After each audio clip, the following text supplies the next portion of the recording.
Hi everyone and welcome to this week's Sam Says with me, Sam from the FPL Family. Hope your game week 28 wasn't too bad. The lowest scoring average game week of the season so far. It wasn't kind really, was it? With no game for Arsenal, Man City, Sheffield United and Aston Villa because of that League Cup final, and then massive blanks from some of our really big FPL assets. It really wasn't surprising to see a low scoring average this week. We're going to look ahead then, obviously, through the 28 fixtures and into game week 29. What we now know is double game week 29, with the Manchester City and Arsenal game being rearranged for Wednesday evening and therefore being part of game week 29's points. Be interesting to see our plans going forward and what we do about our Arsenal and our Man City assets ahead of this double game week. So let's start there then with this double game week that we have coming up in 29. Now it's always a little bit tricky when a double game week gets announced right before the deadline or within a couple of days of the deadline, because that means that we as FPL managers have to make our decisions really quickly. Now for many of us, transfers will already have taken place ahead of this deadline. A lot of people wanting to get on the Wolves asset, for example, prior to their price rises that they were taking on Sunday evening. So if you've already used your free transfers, is it worth taking a hit for these double game week players? Well, Arsenal play West Ham on Saturday and then obviously follow that up with the game against Manchester City in the middle of the week.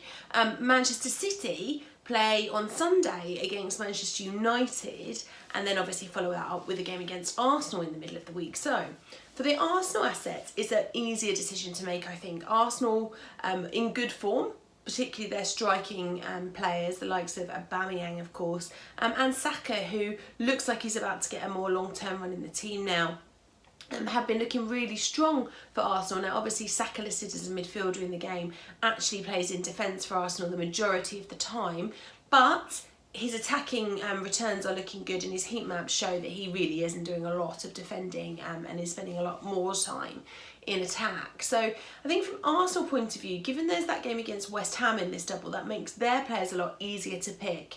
With Manchester City, it's a lot more difficult. So obviously they play against Manchester United in the Manchester Derby on Sunday, and then follow it up fairly quickly with this game against Arsenal in the middle of the week. Now that's two tricky fixtures. Two fixtures where I don't really see clean sheets for Manchester City, particularly with Laporte injured and not likely to start in this game. So that's difficult from a Manchester City defensive point of view. Obviously from an attacking point of view, any game's all right for Manchester City. They seem to be able to score against pretty much everybody, as you would expect from the reigning champions in the Premier League.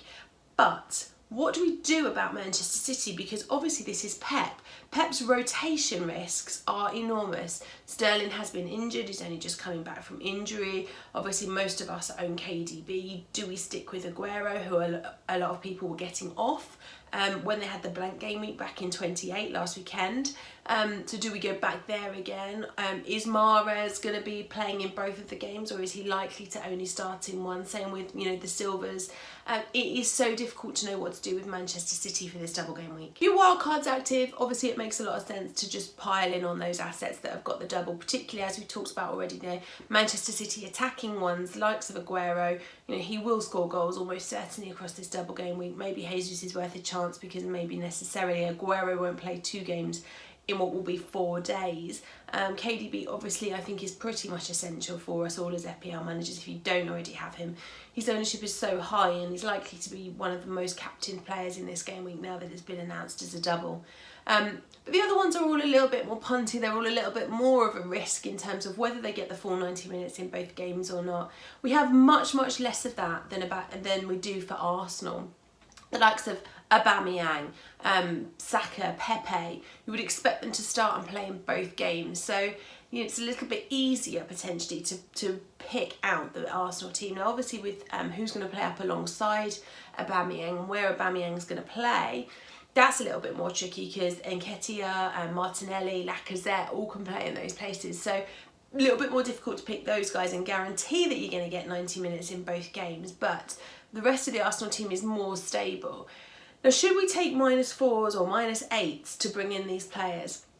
That's a tough one. It's not the easiest double game week in the world, as I've said. Now, the Arsenal players against West Ham on Saturday, that could be and should be an easy win for Arsenal. But It is a North London derby, well it's a London derby, with West Ham coming to Arsenal, so much more difficult to predict what happens in a London derby, as we see all the time in the North London derby. Kind of form goes out of sync a little bit, and it's more about the game itself.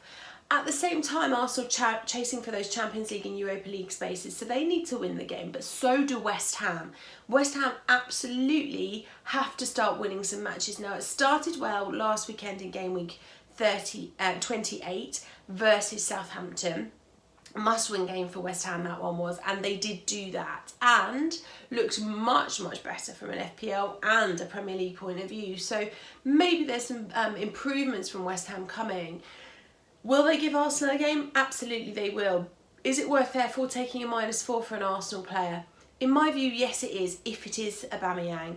Aubameyang is going to be incredibly highly owned. We saw that ahead of the blank game week he had like 120,000 transfers in, so he's going to be very highly owned and probably very highly captained this weekend, given that he now has a double. He's the Arsenal captain. He will play in both games, unless something outrageous happens between now and then. Obviously didn't play in the FA Cup in the middle of the week, so has had a rest, which some of the Arsenal players obviously didn't get, and some of the Manchester City players didn't get. So there he has that benefit as well. So if you're looking for a -4 to get in the likes of Aubameyang, then I'd say it's worth it. If you're looking to take a -4 to get in a player that's more of a rotation risk, or is a defender and therefore might not get a clean sheet and might just end up with 4 across the game week, then it's probably not worth it. There won't be lots of people with 6 assets playing in a double this week unless they're using their free hit chip, which we don't yet know when this comes out because we haven't seen all of the FA Cup fixtures yet. What 31 is going to look like. We know now from the game again with Liverpool and Chelsea on Tuesday evening that the Liverpool game against Crystal Palace will go ahead in game week 31, so potentially less need for that free hit chip in game week 31 now that we know we'll have our Liverpool assets playing. But I think from the majority of FPL managers, they won't necessarily have gone all in on Manchester City and Arsenal at the moment. So we need to bear in mind how we're playing our chips. Look at these FA Cup fixtures really closely over the next couple of days. Think about who's playing in game week 31 and therefore whether your free hit chip is going to be necessary in 31. If it's not, then you could use it as more of an aggressive free hit and play it either in game week 29, but the double game week is tough, particularly for Manchester City, or play it in one of the later double game weeks. We know we're going to have more double game weeks because we've obviously got the FA Cup games that we know already have been called off this week. The likes of Sheffield United and Manchester United won't play because Sheffield United made it through in the Cup. The likes of Chelsea won't be playing because they've made it through in the Cup. We'll see what happens with the others, and we know that there will be more double game weeks to come, so it's probably worth holding that free hit for either the double that's coming up later on in the season, or of course for 31 if your team is in such a way that you're going to need it to get 11 players out.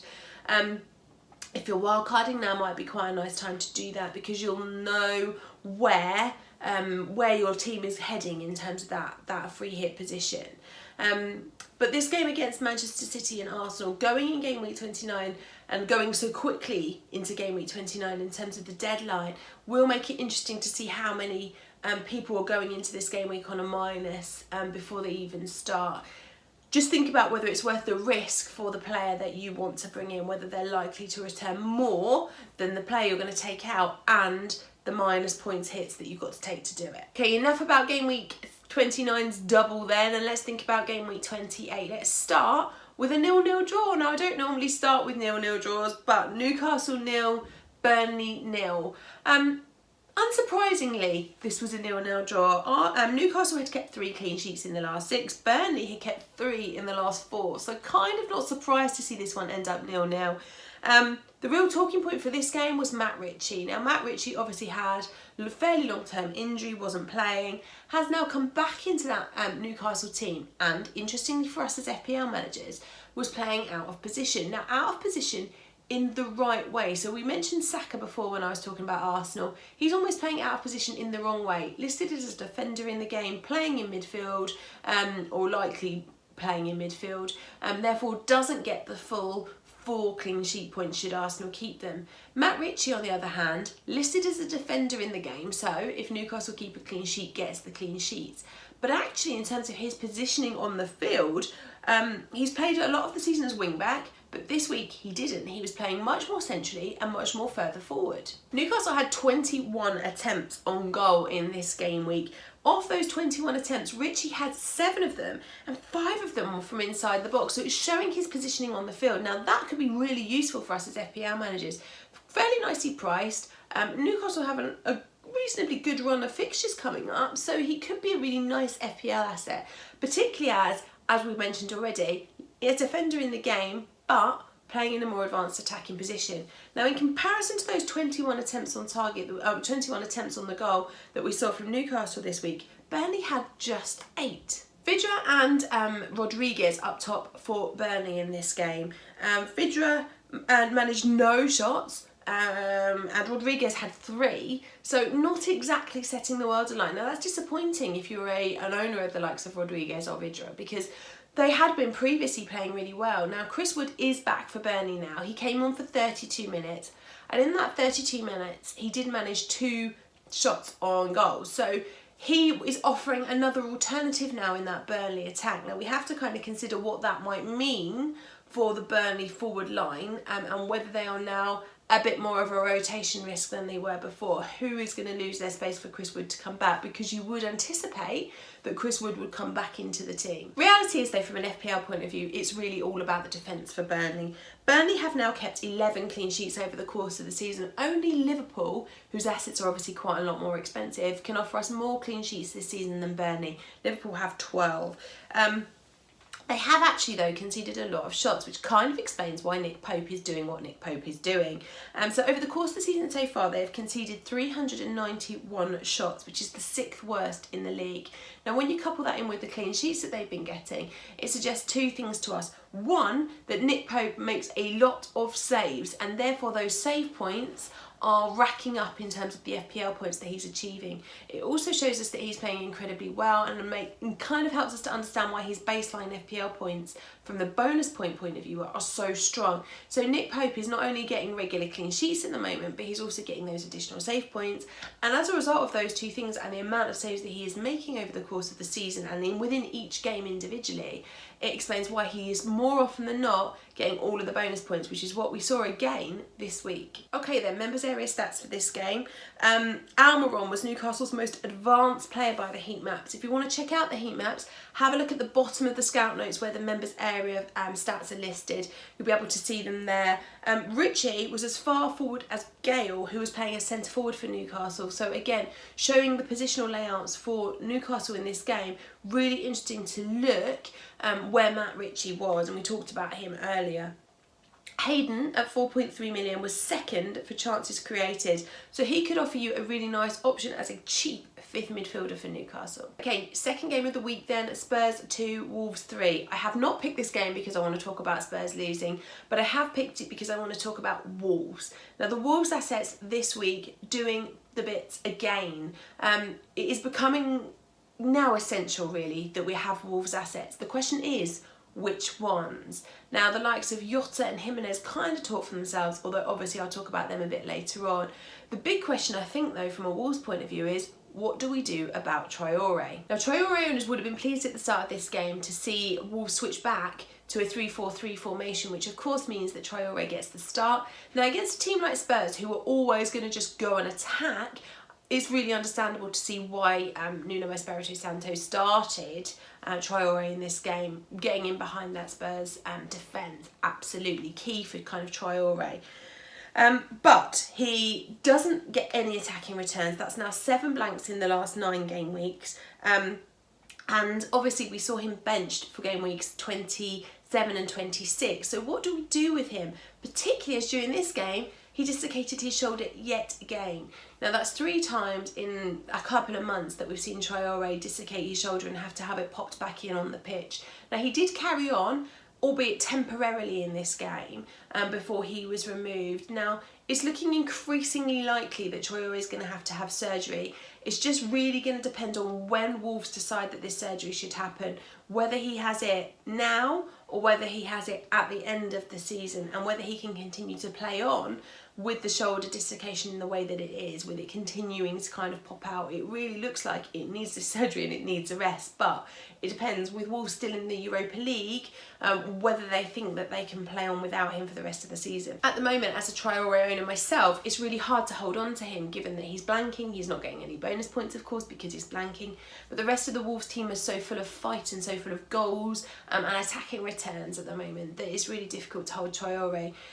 Most people with one or the other of Jota or Jimenez right now. The double up definitely looks on with those guys. Moutinho looks like a really nice differential pick. And I really wish I'd gone back to him when I brought in Traore a few weeks ago. I own Moutinho for a lot of this season and was really good for just ticking over the FPL points. A little bit more expensive than Traore, well, he was earlier on in the season, but for me he was a bit more consistent with his returns.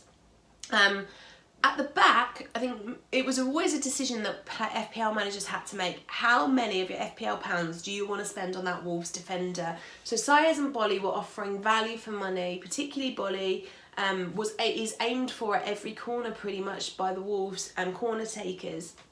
So Bolly offering a nice way in, a cheap way in to the Wolves defence. But FPL Gold from last season, Matt Doherty, now has 9 attacking returns for the season. In the defenders category, only Trent has more than that. So is he worth splashing the FPL cash on? It certainly looks like it is at the moment. The form that he is in is coinciding with a lovely run of fixtures. All of Wolves' next 4 fixtures are against teams in the bottom half. Plus we know that Wolves are going to be playing in Game Week 31 because they're out of the FA Cup, as are their opponents Bournemouth. So we've got a really nice run of fixtures for Bournemouth, for Wolves, playing teams in the bottom half and guaranteed to play in Game Week 31. So the triple up, or at least the double up on Wolves seems absolutely key. Now, Doherty obviously looking a great asset. Jimenez with 13 goals so far this season.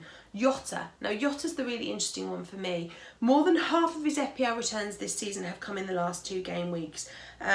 He had an attempted 8 take-ons in this match, which was more than any other player from Game Week 28.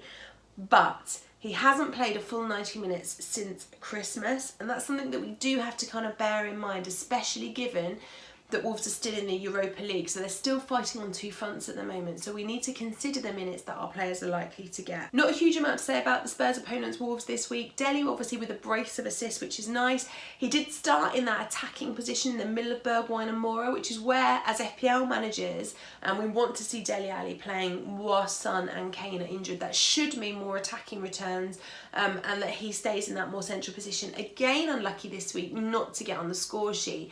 Should have scored the opening goal for Spurs when he didn't, and ended up with the assist for the Bergwijn goal.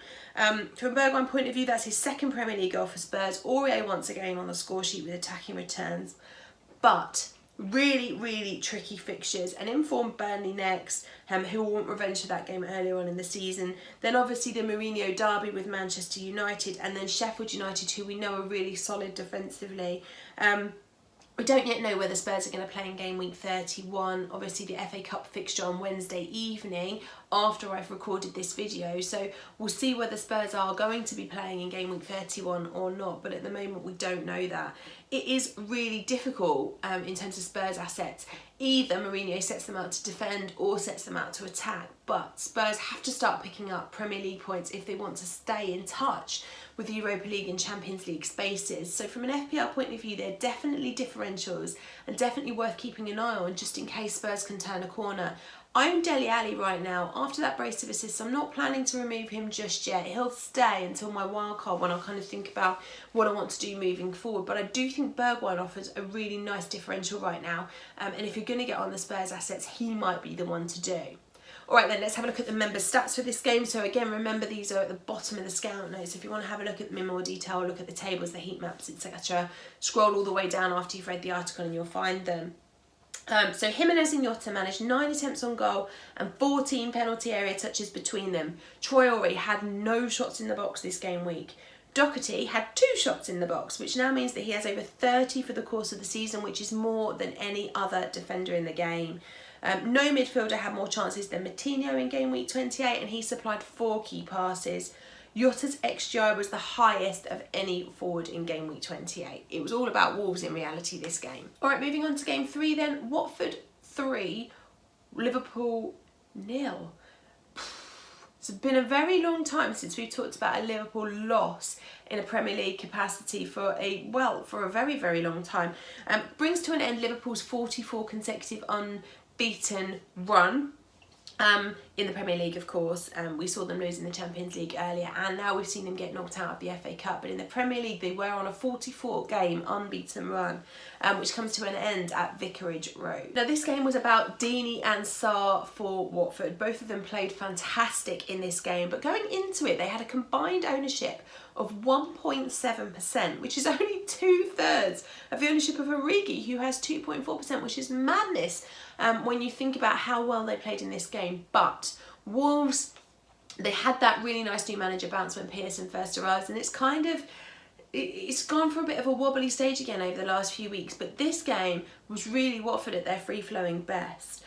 Since Sarr did what he did in this game, his ownership is now up to 0.6%. He had 19-point haul, and actually was unlucky that it wasn't more than a 19-point haul, because he should have scored again late on.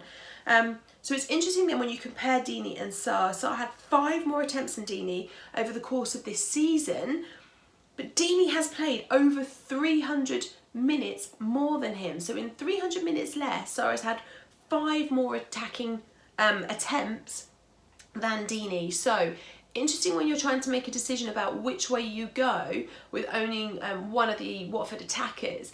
For me right now, with the Wolves attackers playing the way that they are, with Aubameyang playing the way that he is, that front 3 spots are really tough to fill in terms of who are you going to go with, because there's options there, and obviously we can throw Deeney in. But Sarr offers this really nice alternative, is attacking for Watford of course, but plays as a midfielder, and so you get a bit more flexibility with those front 3 spaces if you go with him over Deeney. And he is having more attempts on goal than Deeney is, and obviously over the course of the season, because of his injury, has played less minutes than Deeney. Alright, as for Liverpool, the mid-season break does seem to have caused some issues for Liverpool. They seem to have lost their flow a little bit, losing the Champions League first leg, going out of the FA Cup, nearly losing the game against West Ham back in game week 27, and then of course losing this game in game week 28 to Watford.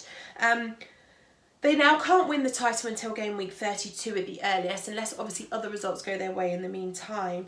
Now that might be helpful to us from an FPL point of view, because it should mean that the likes of Salah and Mane and Firmino are less of a rotation risk until that point, because obviously now that they're out of the FA Cup and the Champions League is looking a little bit wobbly after their defeat in the first leg, we hopefully will see them kind of really push to solidify the Premier League. We shouldn't see a lot of rotation up until that point.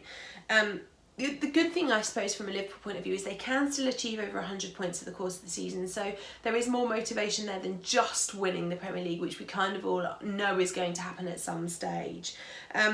If you are a Gomez owner, if you bought in Gomez for this game, that is incredibly unlucky. They'll have seen him disappoint. They'll have been really disappointed to see him miss out this week. Klopp's comments after the game suggest that hopefully he'll be back soon, that he said no, it's not serious, he felt a little bit and that's enough. We have 2 more centre-halves in the squad, and we have to use the quality that we have. So we saw Lovren come in for Gomez at the weekend. But if Gomez is your second Liverpool defender of choice, I would expect to see him back for game week 29. Obviously, keep an eye on the press conferences from Klopp on Friday to see what he's planning to do over the weekend, and he'll get an update on Gomez then. But I don't necessarily think it's a massive risk to hold Gomez or continue to hold him. Whether Liverpool are going to keep a clean sheet this weekend, well, that remains to be seen, but he should be available for selection. Okay, members area stats for this game then. Sarr was top for goal attempts with 6, top for shots in the box with 4, and tops for effort on target with 3. No other FPL asset had as many big chances in this game week as Deeney and Sarr did. They both had 3 each. Mane and Firmino didn't have a shot between them in this game, while none of Liverpool's front 3 created any chances.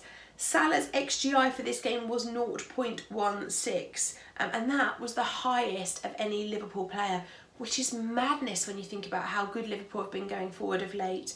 Liverpool's XGI across the team was 0.28, which was the lowest of all of the 16 clubs that played in game week 28. Really unexpected result for Liverpool this week. They just were not up to their normal standard. They were not up to their best.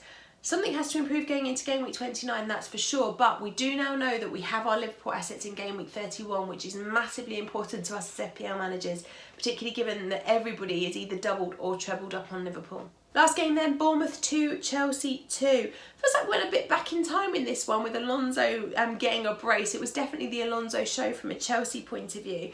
I mean, it is great news for us as FPL managers. It opens up another world of defensive options that are likely to get attacking returns.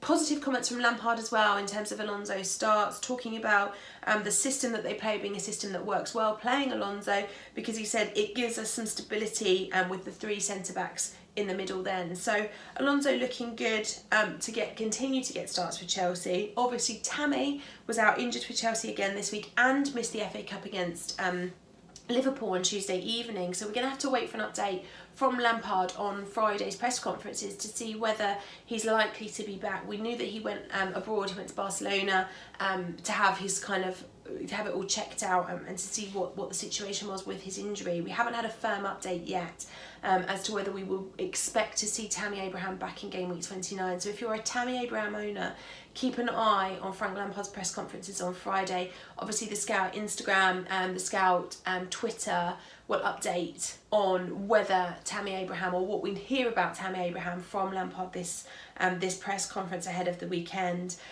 From a Bournemouth point of view then, Josh King scored. He was operating from the left, which was interesting. Bournemouth playing in a 4-5-1 formation. After the game, Josh King said, "I'm still learning to play out wide. I do a job for a team, but I want to be in the box and scoring goals." Now, from an FPL point of view, that's not ideal for us as FPL managers because, of course, we want our strikers to be playing in the centre. But we've seen from Aubameyang that actually there are opportunities where it can work in terms of them not playing centrally and playing out wide. You know, if he can find his confidence there, he did get a goal from out there this weekend, so it might not necessarily be as bad as we think. Josh King just hasn't scored enough goals for me so far this season, and therefore holding him as an FPL asset, I'm still not sure that that's a great idea. But Bournemouth do need to start winning some games, and so of course if they do, and if they're scoring goals, Josh King's definitely going to be part of that. Alright, member stats for this one then. Alonso was top for penalty area touches, shots in the box. So he was looking really good, but remember, if you're going to bring in Chelsea assets, they do blank in game week 31, so have a plan for what you're going to do with them. Alonso and Stacey for Bournemouth were the only players to create a big chance in this game. And if you have a little look at the average position map for Chelsea, again at the bottom of the scout notes for this one, it shows Alonso's advanced position, and that bodes well for him, particularly when Lampard is playing in this 3-4-3 formation. Okay, that's it from me then. Ahead of double game week 29, think really carefully about your transfers. Keep an eye on those FA Cup fixtures so that we know who we're getting out in game week 31, so we can plan our strategies in terms of the free hit chips or when we're going to use our wildcards if you're still holding those. Leave me a like and a comment before you go. I'll see you after double game week 29 for a review of what happened and a look ahead to game week 30. Bye guys.